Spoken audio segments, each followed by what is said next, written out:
Muy buenas a todos compañeros inversionistas. El día de hoy vamos a platicar acerca del fin del dólar como la moneda principal de reserva internacional.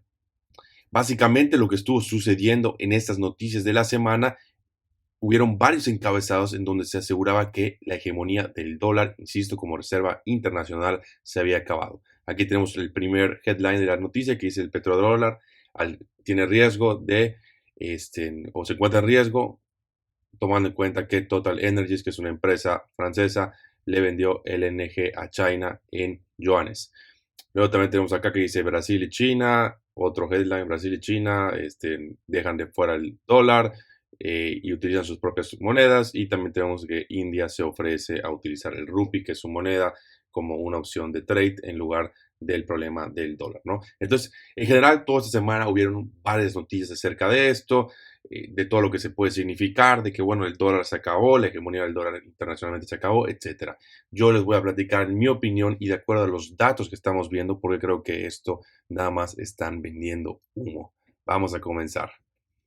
Bueno, lo primero que hay que entender es que la realidad al día de hoy es que Estados Unidos sigue siendo el rey, ¿no? O sea, al que le guste, al que le guste, y pues decir, no, es que no, no me gusta, bueno, no importa, los números están acá, la economía más grande por mucho es la de Estados Unidos, la que le sigue más cerca es la de China, que tiene bastantes problemáticas que vamos a platicar más adelante, y después de esto la de Europa. Claro, hay que entender que Europa tiene o conlleva varios países, ¿no? Francia, Italia, Alemania, etcétera, ¿no? Entonces también no es como si fuese un país per se, pero bueno, toda la zona de Europa aún así ni siquiera le llega al tamaño de la economía de Estados Unidos. Luego, muy, pero muy después, como pueden observar, tenemos Japón, Alemania ahora sí individualmente, India, India, por ejemplo, es una economía que está creciendo mucho, pero no sé si la comparas, casi tenemos que multiplicarlo por, ¿qué será? 7 veces más grande la economía de Estados Unidos, ¿no? Entonces, lo que me refiero es que al día de hoy, la economía más grande y más importante es Estados Unidos, y al menos en los próximos 10, 20, 30 años lo va a seguir siendo, ¿no? O sea, eso hay que entenderlo.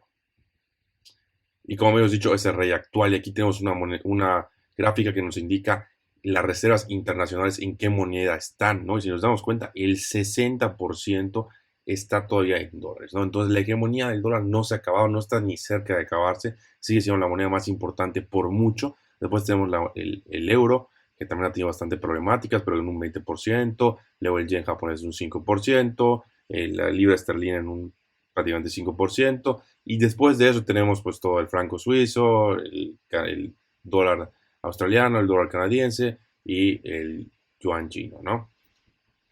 Ahora, viendo esta misma gráfica, nada más que con el paso de los años, nos damos cuenta que definitivamente ha habido una bajada en la fortaleza del dólar, ¿no? No te voy a decir que no, aquí se ve bastante claro como en el 99, básicamente el porcentaje que tenía el dólar era el 70%, al día de hoy está en un 60%, y vemos como el euro se mantuvo también igual, el yen la libra esterlina igual se mantenieron, más que nada las otras monedas han estado ganando un poquito de fortaleza, pero aún así, insisto, si comparamos, todavía sigue siendo por mucho el dólar, no está nada de cerca, ¿no? Y si hablamos un poquito de deuda externa, hablando de en qué moneda está la deuda externa, bueno, pues nos damos cuenta de lo mismo.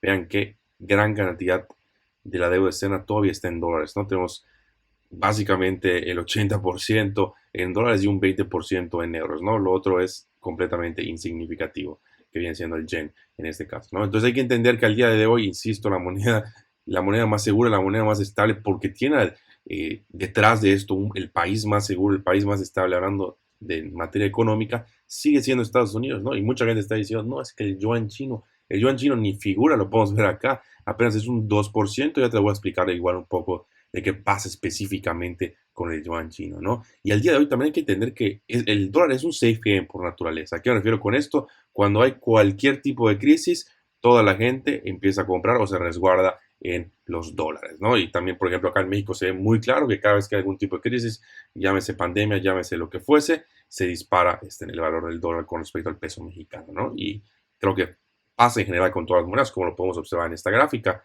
que vemos la gráfica azul, la línea azul es Estados Unidos y nos dice la diferencia que existe cada vez que hay algún tipo de conflicto. Ahora, con respecto a otras monedas a largo plazo, ¿cómo está el dólar? Bueno, sigue estando en una tendencia, insisto, muy a largo plazo, estamos hablando desde 2005, una tendencia bastante positiva, ¿no? Obviamente pues tuvo momentos donde estuvo mejor, momentos donde estuvo peor, etcétera, como cualquier tipo de moneda, pero a largo plazo la tendencia sigue positiva. Y aquí es donde entra algo bastante importante que mucha gente falla en su argumento, ¿no? Que dice, no, es que el dólar tiene X, Y, Z problemáticas. Yo les digo, ok, te compro que tiene las problemáticas, ahora dime una moneda que tenga menos problemáticas que el dólar, ¿no? Es decir, si el dólar es tan malo como dices, que puede ser que sea cierto, dime una moneda que sea mejor. Y la realidad es que no hay otra alternativa, ¿no? Eso también es algo súper importante. Independientemente de todas las dificultades que pueda tener el dólar y lo que conlleve, la realidad es que al día de hoy no hay otra opción, o sea, pero ni de cerca, ¿no? O sea, ya lo vimos en las gráficas, no hay ninguna otra moneda que pueda hacer lo que hace el dólar, que pueda funcionar como reserva internacional al día de hoy, ¿no? A lo mejor en 50 años sí, pero al día de hoy no existe. Y también nos vamos un poco ligado a todo esto. ¿Quién tiene los mejores activos en el mundo? Estados Unidos. Estados Unidos, aquí tenemos el porcentaje de deuda de gobierno que tienen los foreigners de Estados Unidos y nos damos cuenta que gran parte de su deuda está en, insisto, en bonos americanos, ¿no? Alemania tiene el 70%, Francia el 60%, Italia el 50%. Digo, ha bajado un poco, sí ha bajado la tendencia, definitivamente, pero eso no significa que hay otra mejor opción, insisto, Italia, Japón, bla, bla, bla. Si nos vamos acá en la gráfica de al lado, al revés, el porcentaje que tienen o los holdings que tienen los foráneos en activos americanos, vemos como también a largo plazo ha sido una tendencia alcista, ¿no? A lo mejor ha estado un poquito en bajada, pero sigue siendo una tendencia a largo plazo muy alcista. Y es lógico, las mejores acciones, las mejores empresas, al día de hoy están en Estados Unidos y es una realidad, ¿no? Siento que hay mucho odio hasta este país. Eso es lo que me impresiona, al menos en las redes sociales he visto mucho de que, no, es que Estados Unidos, bla, bla, bla, bla. Bueno, sí, pero insisto, es la mejor opción, es la mejor economía del día de hoy y no hay otra alternativa al dólar. La deuda, también hablando un poco de la deuda de los bonos americanos, si nos damos cuenta en este año, gran parte de la deuda la tienen foráneos, ¿no? Digo, sí ha bajado la tendencia, insisto, ha sido levemente bajista, específicamente por China que ha vendido bastante deuda americana, pero un, sigue siendo un porcentaje fuerte, ¿no? Casi un tercio la tienen los foráneos, un tercio de la doméstica y un tercio del Banco Central, más o menos, digo, por poner porcentajes. Ahora, hablando de las exportaciones, igual, ¿cómo se hacen las exportaciones? Mismo caso con el dólar.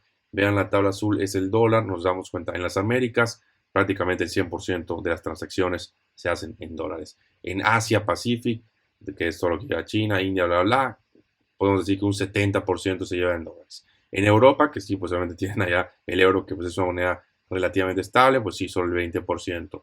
Y en el resto del mundo, un 80%. O sea, aquí el que me esté vendiendo humo me esté diciendo, no, es que la hegemonía del dólar se acabó, pues bueno, muéstramelo con números, porque yo estoy viendo todos los números y veo que sigue siendo la moneda más importante, insisto, y por mucho, ¿no?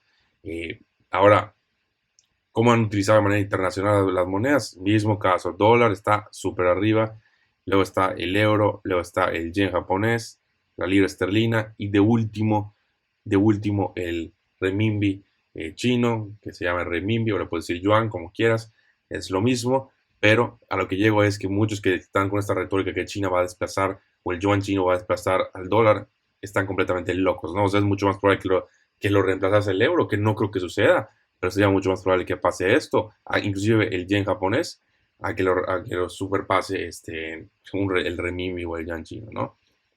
Y volvemos con lo mismo, dólar, dólar y más dólar. Otra gráfica vemos cómo están la deuda, los bancos, sí, los préstamos de los bancos están en dólares con una tendencia alcista.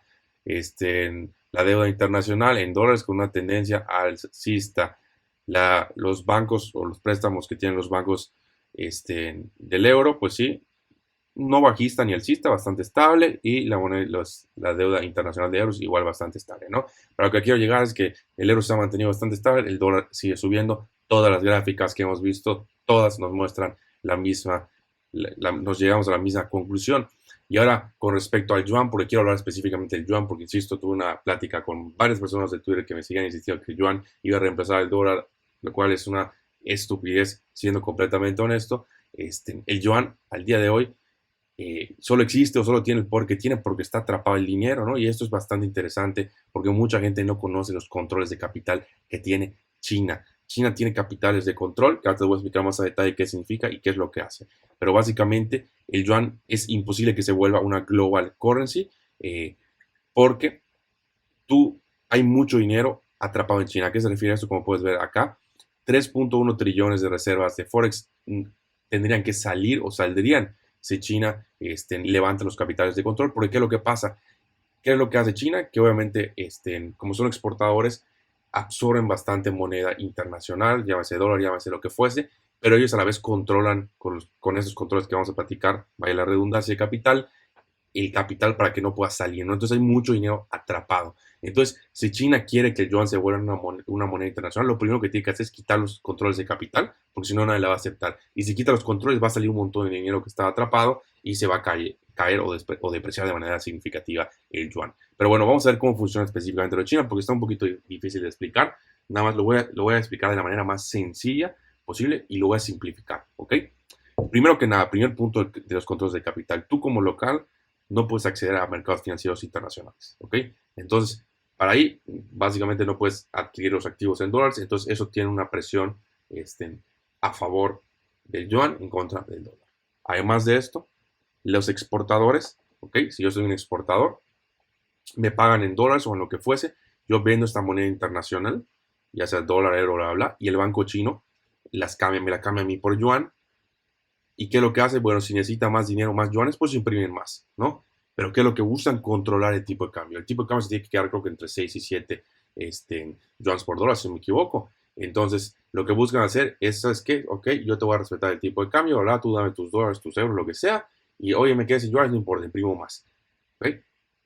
¿Qué pasaría si no hicieran esto? Si no hicieran esto, el yuan se tendería a apreciar. ¿Por qué? Porque, obviamente, en un país exportador, donde estás adquiriendo bastante moneda internacional, porque estás vendiendo a internacionales, toda esa moneda tienes que cambiar y metes mucha presión al tipo de cambio, lo cual genera una presión de apreciación, una cuestión de apreciación de la moneda, que es más o menos lo que pasa con el peso mexicano, lo que está pasando con el peso mexicano. ¿Okay? Entonces, al China ser un país exportador no le conviene esto, que es lo que yo les platicé en otro video, de que a México no le conviene que se aprecie el peso, porque te vuelves menos competitivo internacionalmente, no pierdes competitividad, porque bueno, una vez que hagan el tipo de cambio, o si sigue subiendo, si sigue apreciando el peso, lo que fuese, pues obviamente cada vez va a ser más caro para los americanos invertir en México, ya sea en mano de obra, ya sea en plantas, lo que fuese, ¿no? Entonces, aquí hay otra, eso es lo que pasaría si no lo hicieran, ¿no? Ahora, ¿qué es lo que pasa? Van a decir, oye, pero si están vendiendo monedas internacionales y tienen que imprimir más de lo necesario, ¿qué pasa? ¿Por qué no hay inflación o por qué no se da el control de inflación? Bueno, para evitar que este exceso de impresión, insisto, genere inflación, lo que hacen es que China vende bonos locales en yuans, ¿no? Entonces, se cuenta, yo vendo un bono local en yuans, entonces tú me pagas en yuans y yo agarro ese dinero y lo saco de circulación, ¿no? Entonces, con eso controlo el money supply de manera muy importante, absorbo esa money supply y puedo mantener una inflación bastante estable en el país. Obviamente, esto solo lo pueden hacer porque tienen control total del sistema bancario. O sea, esto no puede funcionar en un país libre como Estados Unidos, como México, etcétera, ¿no? Este es un caso muy específico porque hay que recordar que China tiene allá una situación bastante extraña de cómo maneja una combinación entre comunismo y capitalismo bien rara, ¿no? Entonces, al tener control, China puede seguir haciendo esto sin tener efectos negativos importantes por ahora, ¿no? Obviamente, una vez que las cosas se salgan de control, como tienden a salirse de control, cada vez que quieres controlar el mercado, pues él termina acabando mal la cosa. Pero bueno, por ahora, mientras las cosas estén bien, no hay ningún problema. Vamos a ver qué pasa cuando hay una recesión económica y hay una presión fuerte para la venta de los dólares. Pero bueno, todo esto, ¿cuál es la conclusión? ¿No? Lo primero es, el dólar sí se está debilitando, definitivamente, pero lo que mucha gente no comprende es que no hay otra opción. No hay una mejor opción. Si tienes alguna mejor opción, déjalo en los comentarios porque realmente no hay ninguna mejor opción. Muchos dicen, bueno, las criptomonedas, el Bitcoin al día de hoy es demasiado inestable para funcionar como una moneda. No puede funcionar como una moneda si te levantas un día y sube un 10% y te levantas otro y baja un 10%, ¿no? No tienes estabilidad que es súper importante para una moneda internacional. Otro punto, yuan chino, ya vimos que no, es la moneda internacional por mucho más manipulada. Los países obviamente no confían en esta. E insisto, si quisieras una moneda de reserva internacional, tendrían que quitar los controles de capital de China y esto provocaría un caos total en el tipo de cambio con respecto al yuan. ¿Qué otras alternativas existen? El euro y el yen, que son monedas fuertes, sobre todo el euro, son alternativas a lo mejor un poco viables que pudiesen ser, pero la realidad es que Las sociedades de ambos países están en decadencia y no tienen la suficiente fuerza para reemplazar al dólar. Nosotros hemos platicado en varios videos del colapso de Europa, el colapso de Japón, todos los problemas demográficos que tienen, todos los problemas, insisto, de la moneda que está teniendo sobre todo Japón, el euro igual bastante problemática, tanta debilidad, tanta impresión de dinero que se hizo, ¿no? Entonces, al día de hoy, insisto, le guste al que le guste, la mejor opción, y yo me atrevo a decir, la única opción que existe al día de hoy es el dólar. Oye, ¿significa que en 30 años va a seguir siendo el dólar? No, necesariamente, pero si hablamos en cuestiones de probabilidad, lo más probable es que al menos en 30, 40, 50 años el dólar siga siendo la moneda de reserva internacional. Si les gustó el video, les agradezco mucho por su tiempo. Pueden apoyar con un like, suscribiéndose. Nos vemos en el próximo.